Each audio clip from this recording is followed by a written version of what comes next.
Leaflet दिखाइए भैया एगो गाना गौले रही काफी सुपर डुपर हिट हो करोड़ों लोग एकरा के देखले बा सुनले बा ही एक कंपनी से आई रहे एगो लड़की से प्रेम करत रहे लड़का कहता क्या कहता कि हमें एगो लड़की के पीछे रही लागा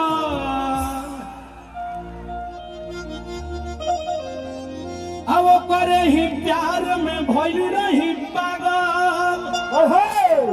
और सोची कहे के तो से प्यार हो गइल तले दोसर साला ले के फरार हो गइल। अच्छा ये हमार गाना कितना लोग सुन ले बतानी हाथ उठा के बताइए लोग ईमानदारी से हाथ उठा के बताइए आई लव यू खड़ा बनी एगो और गाना वही मेरे हिट भइल रहा ई तो 100 मिलियन पार हो गइल बा ठीक बा की राती के राजा जी धोइए के पाजा जी हलेवे में मजा रौरा देनी हो सजा जी की ढोड़ी पचटनी मलैया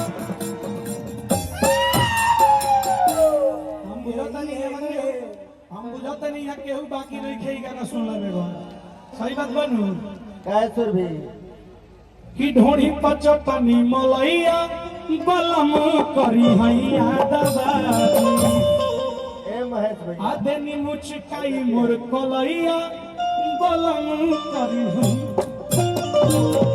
अरे कृपया दूरी बना के रहे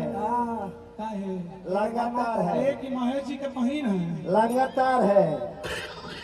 कृपया दूरी बना के रही बाचा जी के बहिन है ए महेश भैया के गाड़ी लिखे देवे के हो रिश्ता की ढोड़ी पचटनी मलैया बलम करी हैया दबाई ई गाना हो जाओ तो हो जाए तो एक बार जोरदार हाला करके ताली बजाओ लोग जियो राजा आओ 1 2 3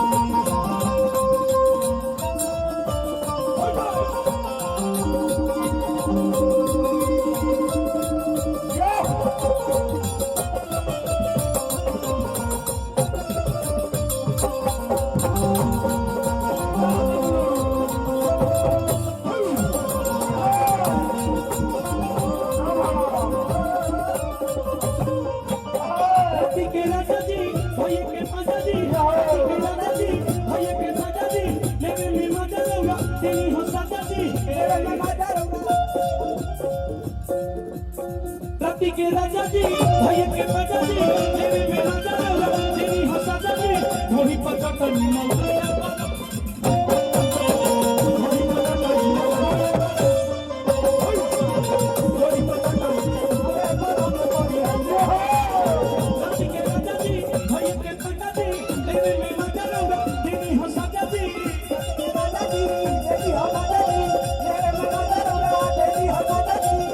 पचटनी मलैया बलम करी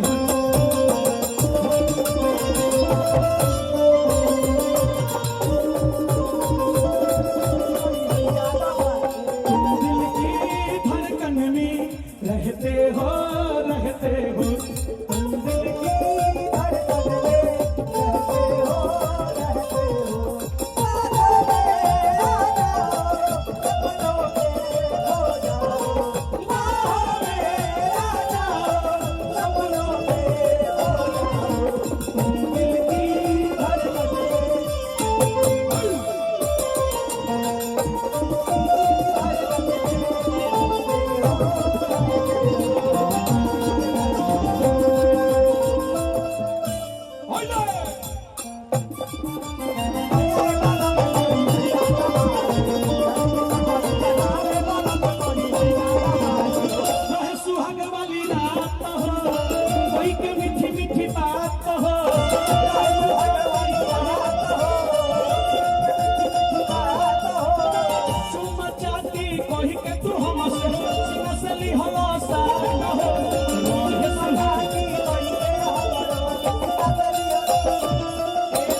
अरे रहे सुहाग वाली रात हो कोई के तो मीठी मीठी बात हो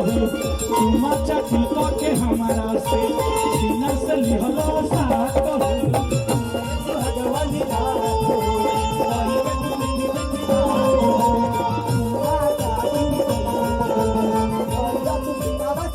तुम हम पे जोड़ानी तब न छोड़ानी दिल खेचनी तब न कोड़ानी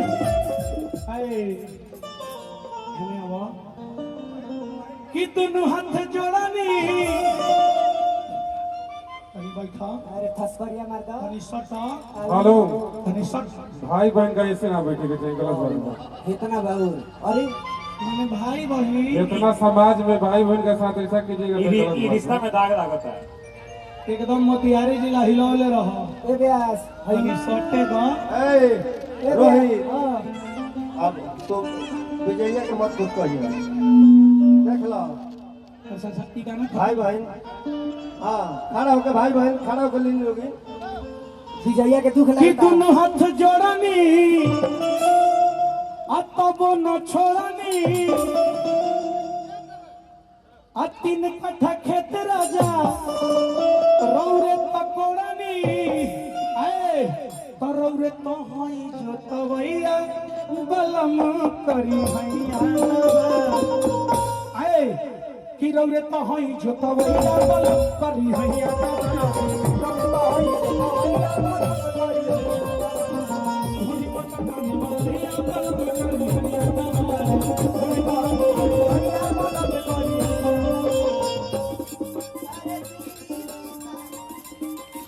Guni pada